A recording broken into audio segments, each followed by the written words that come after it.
Sea, mountain, river. Each has had a powerful impact on human experience. But perhaps the most ancient influence has been the forest. For here is the place man's first forays from the cave to the stars began. The ancient Celts worshipped the life of the forest, and the word druid means knower of trees. Few of the Earth's cultures fail to embrace the cosmic tree as a part of their origin myths. Legend says the Arikara people of the American plains emerged from a knot in the cottonwood tree. Algonquin legend tells of man being made from the bark of the ash. Within the national parks of North America, there are vast reaches of forest that have been a formative part of the life and legends of man. These forests range from the woodlands of the Blue Ridge Mountains in Virginia and Tennessee to the stands of great sequoias in California's Sequoia National Park.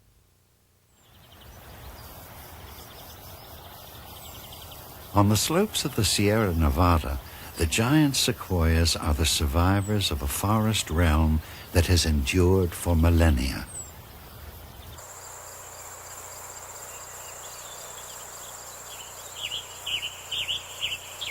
Some of these patriarchs have stood for more than 2,000 years. They are the largest living things on Earth.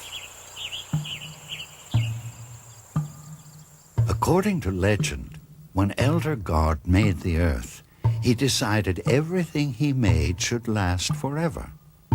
But as he watched his living things grow and multiply, he realized the world would soon be too crowded. So he gave every living thing a certain time to be alive according to its size. Beginning with the smallest plants and animals, he began to carefully distribute their allotted time. When Elder God came to the largest thing he had made, the sequoia, his bag of time was still half full. So he emptied it all on the sequoia. And that's why they live so very, very long.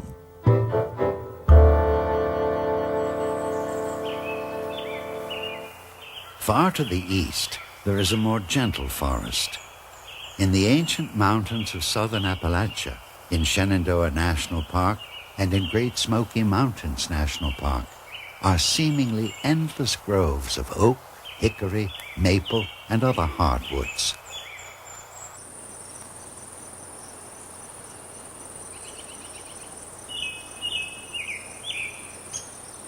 To walk these cool, serene, vaulted byways is to feel an intimacy with nature rarely found in this modern world, where man and nature are too often strangers.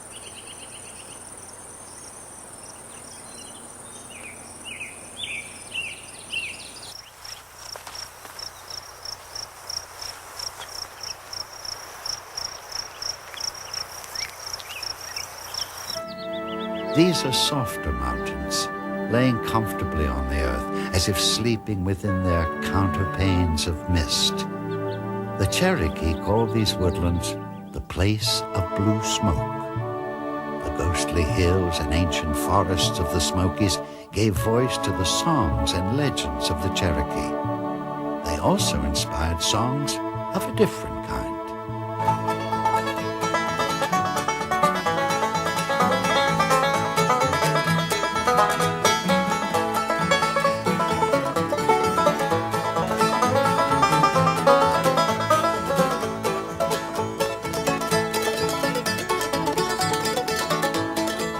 Irish and Scots and English settled in these hills and hollows at the end of the 1700s. Their descendants still gather to tell the old stories of the land. Oh, it's mighty peaceful here in these great Smoky Mountains, isn't it? Long ago, all the people lived in peace. And no time was more peaceful or more sacred than when the pipe was passed and smoked. But one day, during that pipe circle, an argument broke out, and a fist was thrown, and soon everyone was fighting. And the pipe hit the ground, and from its bowl, a thick smoke came out and filled the air so that man could not see man. But they could hear the voice of the Great Spirit in their hearts, and it reminded them that the pipe is to be passed in peace and honor. It is a gift given to people to bring peace. So when the smoke had cleared, the people once again raised the pipe to the four directions in peace. And from that day on, the smoke just sort of lingered here in the southern Appalachians to remind people to live in peace on the earth.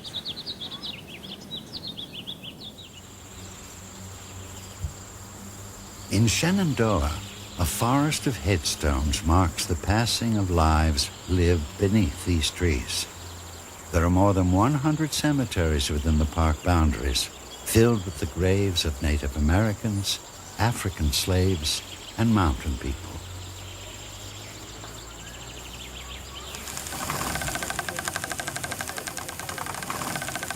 Yet it is the spirit of life that is the most compelling force within the forests of Appalachia. For generations, the rhythm of life here has been unchanged. In the Great Smoky Mountains that touches the sky, where a man is born free and the eagle flies high. For generations, the people were cut off from the outside world, and their isolation made them self-sufficient. Even today, much of what they possess is made with their own hands. This land that I love, the Lord surely smiled when He planted the trees, when He carved out the The people labor hard from dawn till dusk, wresting a living from the forest. It is said in these mountains, God respects you if you work, but He loves you if you sing. Than the Great Smoky Mountains, this land that I love.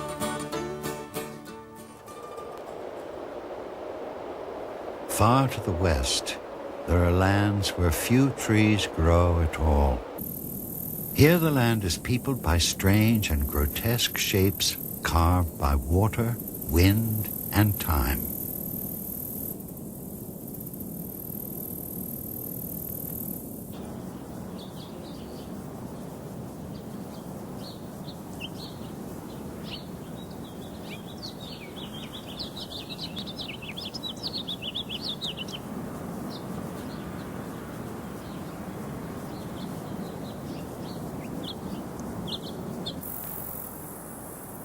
The forests in several national parks are forests of stone.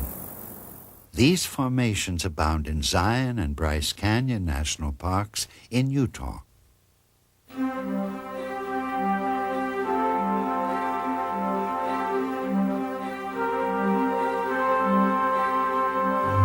Bryce Canyon seems like an enchanted city built by mythical giants long departed.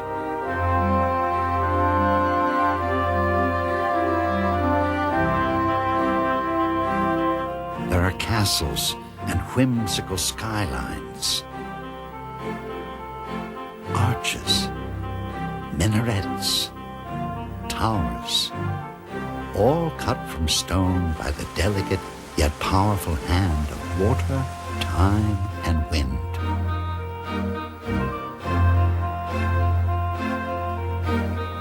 Some of the walls are 600 feet long and 200 feet high.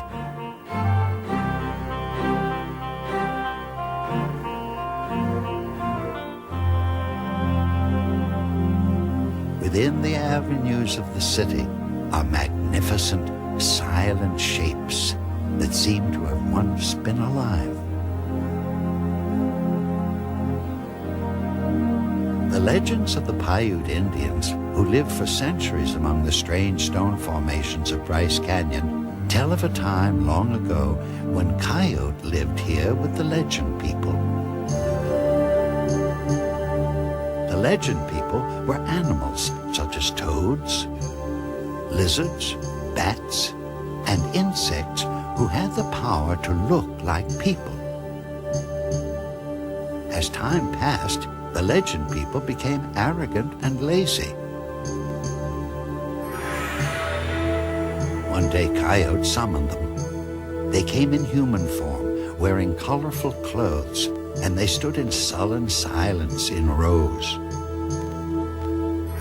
Coyote became so enraged at their arrogance that he turned the legend people to stone. To this day, the legend people, or hoodoos, can still be seen in their colorful garments, standing motionless and mute along the canyon walls.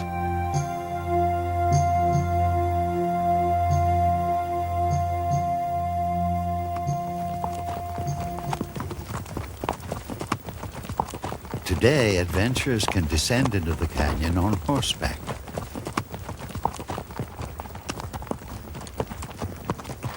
It was along this way that Ebenezer and Mary Bryce came to the park more than a century ago. They came with the early Mormon settlers who attempted to graze cattle among the hoodoos at the present-day park. It must not have been easy. According to legend, Ebenezer Bryce once called this labyrinth of rocks a hell of a place to lose a cow.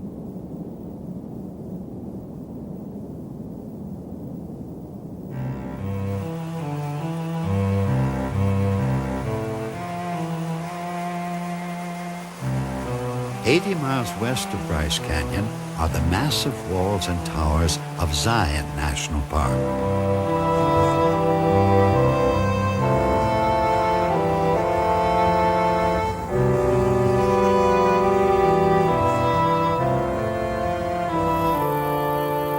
While the formations of Bryce are delicately carved, the temples of Zion seem to have been hacked from the earth with bold, powerful strokes. Vertical canyon walls rise thousands of feet from the valley floor.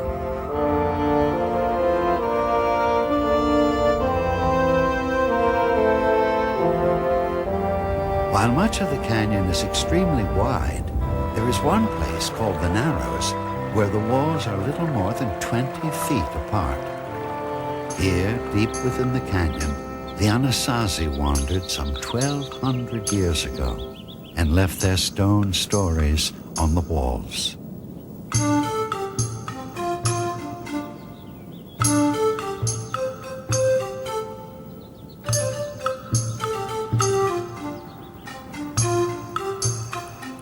The Zion region, with its strange formations of rock, remained a waypoint for nomadic Native Americans until the 19th century, when a tribe known as the Paiute made the canyon their home.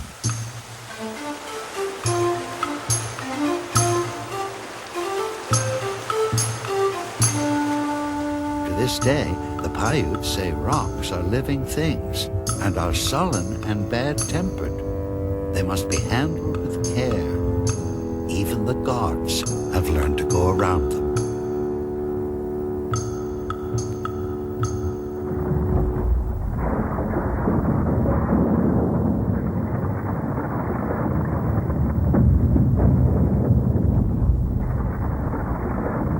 Far to the north of Paiute country, there are lands and lives and legends shaped by ice.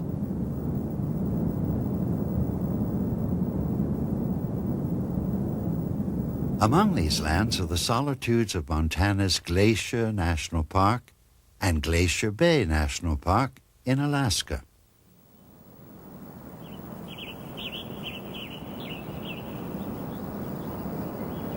There was a time 200 years ago when Glacier Bay was completely covered with ice.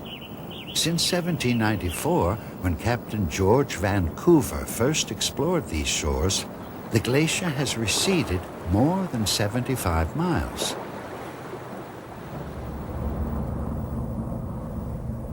No longer shrouded in ice, the bay is a theater where one of nature's most spectacular dramas is performed. Here is where glaciers come to die.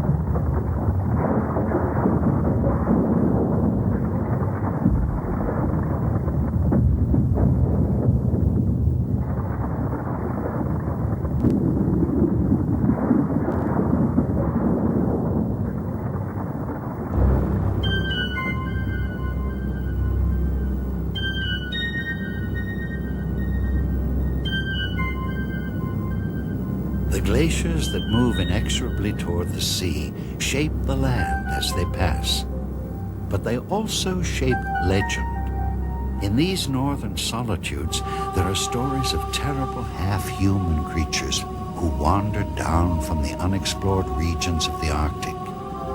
The Algonquin people called these creatures Chenus. The Chenus' hearts were of the hardest ice, and they were cannibals with frozen souls. The bitter cold of the ice-bound north inspired tales of monsters and death. It also inspired legends of life. Some might see what happens at Glacier Bay as the death of a glacier. Others might see something else entirely. Not the death of a glacier, but the birth and liberation of the great blue crystal islands that slow dance through the bay.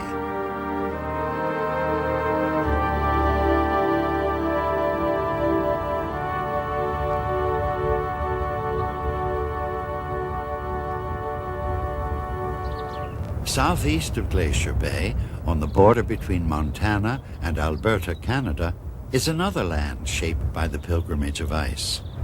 Here, in Glacier National Park, for much of the year, cold dominates.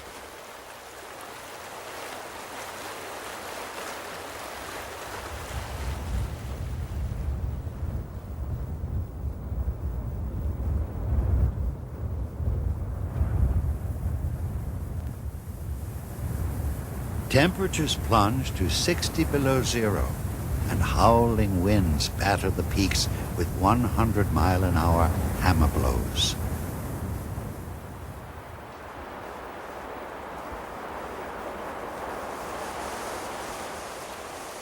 Yet, in the mountains and on the rivers of ice that flow through the valleys, life endures.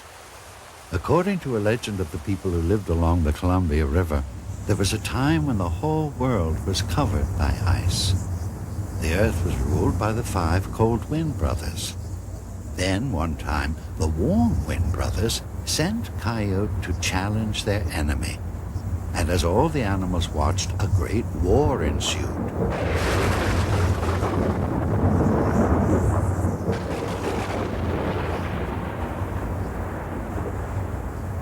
With the help of Coyote, who threw hot salmon broth on the brothers of the cold wind tribe, the warm wind brothers were victorious. Soon the warm wind came and melted all the ice. If it had not been for Coyote, there would be no spring, and we would still be living in the age of ice.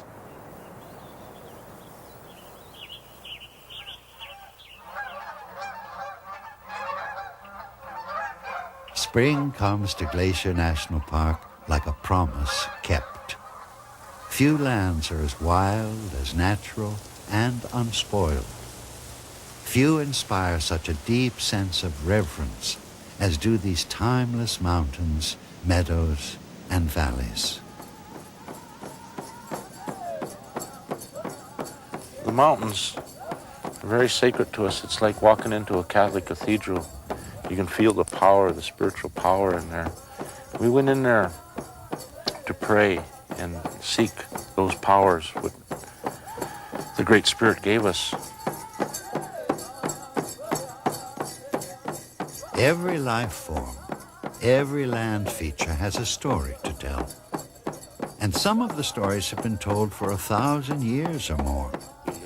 Curly Bear Wagner is cultural coordinator for the Blackfeet Indian Reservation. We've been using Chief Mountain as a sacred site known as a sacred site for over 2,000 years. The pictograph writing that they found, archaeologists and anthropologists, dated back to 2,000 years ago. So I imagine it goes back even further than that. Our people go to the mountain itself because of the sacredness. It stands out by itself from all the other mountains. And it is like a warrior leading the other mountains into battle. And so it is a chief in its own sense.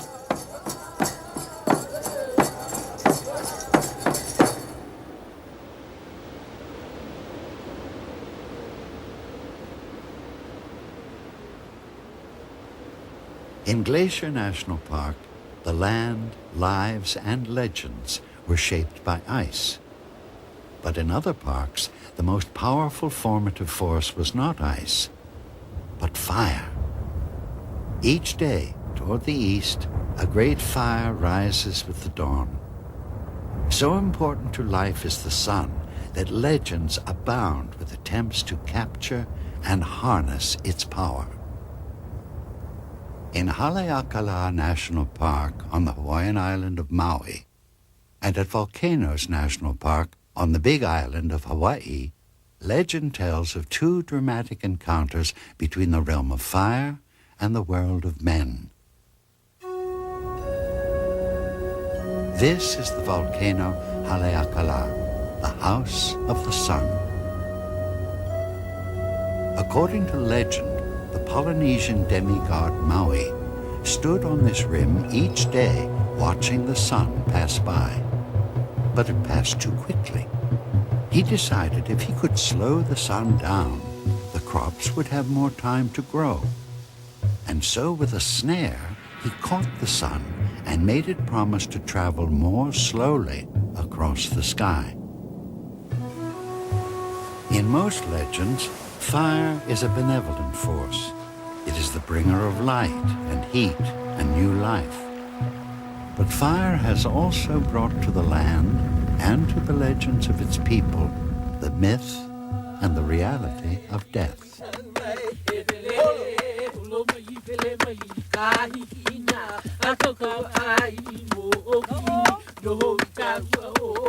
Once Pele, the Polynesian goddess of fire, who lived a long way from the Hawaiian Isles, decided to leave her family and search for a new home.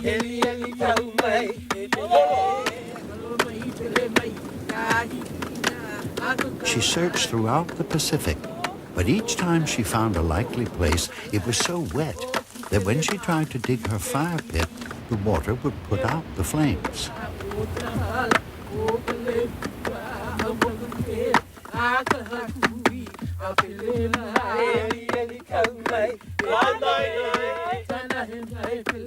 Finally, Madame Pele came to the island of Hawaii, and she found a place where her fires were not extinguished. Pele made her home deep within the volcano of Kilauea in Hawaii's Volcanoes National Park, and there she dwells to this day. But she is a terribly dangerous tenant, for when Pele is rebuffed or offended, she hurls fire and molten stone from her lair beneath the earth, and her enemies are consumed. In this way, the islands of Hawaii were formed by the creative rage of Pele.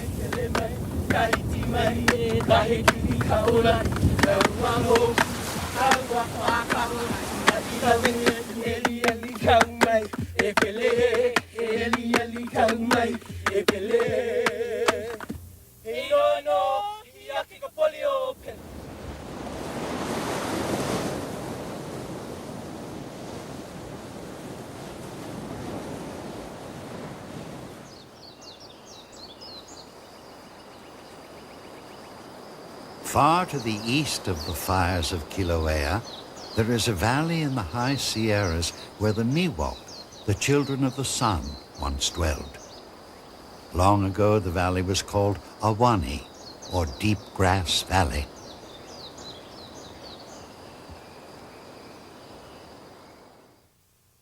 Today, this extraordinary province along the eastern border of California is known as Yosemite National Park.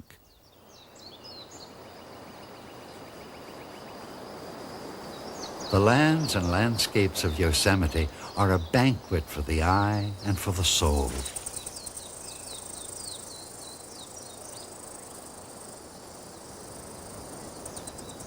Here within the valley and in the high country are stone cliffs towering taller than anything man has made. Waterfalls dance in the heights like angels in lace, and then fall thundering through the sunlight into the lap of the valley.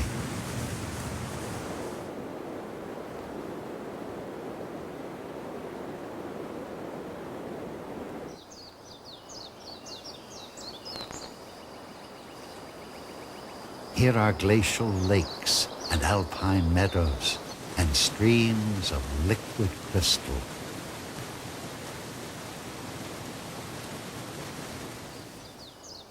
Among the marvels of Yosemite are two so powerful they will dwell in the eye of the mind forever. The first is El Capitan. Rising 3,600 feet above the valley floor, it is the largest solid granite rock in the world.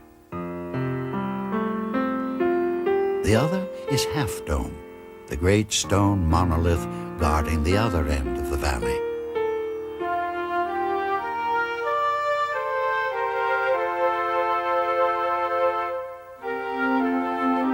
Half Dome, El Capitan, and the other distinctive landforms of Yosemite have inspired a colorful anthology of legend.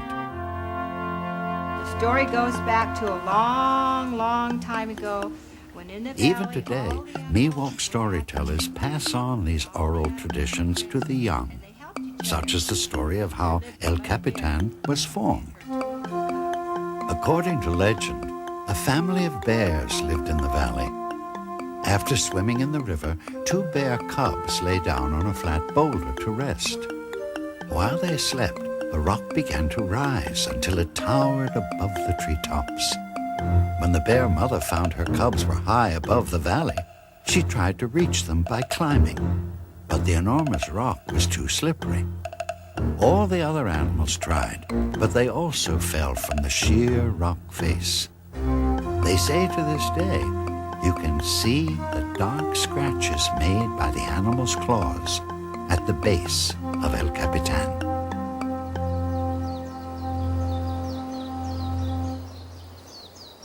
At the turn of the 20th century, the Scottish-born naturalist John Muir wandered the Yosemite Valley and camped in these hallowed groves.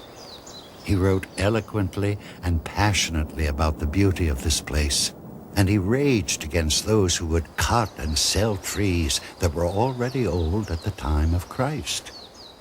As well sell the rain clouds and the snow and the rivers to be cut up and carried away, he wrote. Muir founded the Sierra Club and declared war on those who would destroy the last remaining wilderness areas of North America. His fiery prose in defense of these lands became the manifesto of the American conservation movement, a movement that would lead to the creation of the National Park Service in 1916, a movement that is still locked in mortal combat with those Muir called the timber thieves, land skimmers, and spoilers of the forest.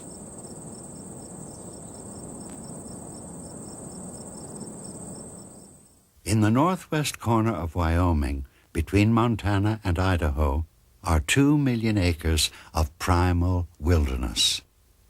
Here is the world's first national park, Yellowstone, a natural province that has remained essentially unchanged for 8,000 years.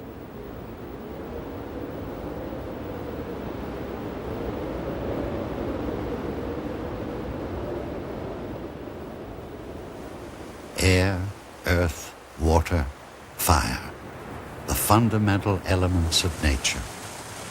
At Yellowstone National Park, there is a sense of being witness to the forces of creation.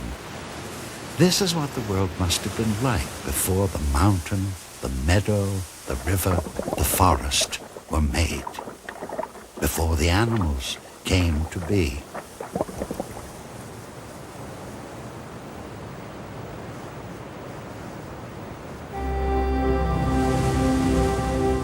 According to legend, after Old Man, the creator of all things, made the Blackfeet people, he came north into the Yellowstone country.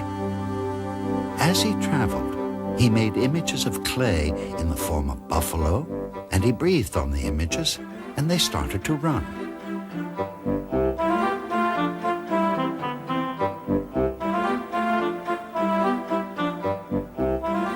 He made the bighorn and turned it loose up in the mountains.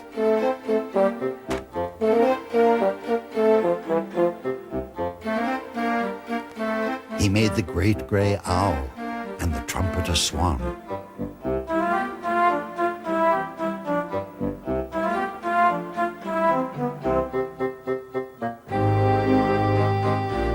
He made the eagle and the bear. He made the flowers of the field and the creatures that crawl on the ground.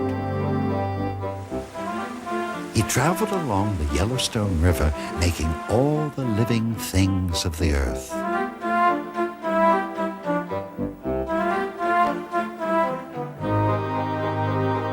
He put trees in the ground, made the rainbow, fixed up the world as we see it today. And nowhere is his world more beautiful, more exorbitantly alive than in this majestic, natural creation called Yellowstone.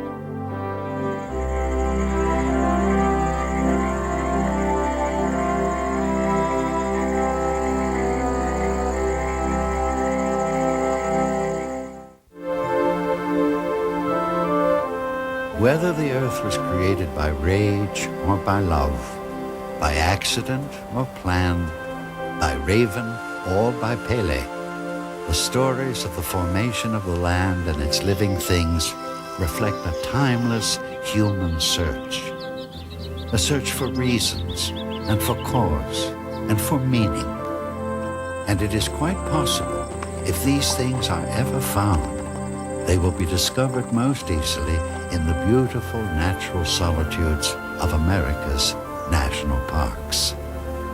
For here the primal past seems but a moment ago. The land is alive. The owl is a brother to the bear. The oak, sister to the moon. All things are connected. Truth is very near. To be alone in these places is to experience what the people of the morning light must have felt when they first stepped ashore from the eternal sea.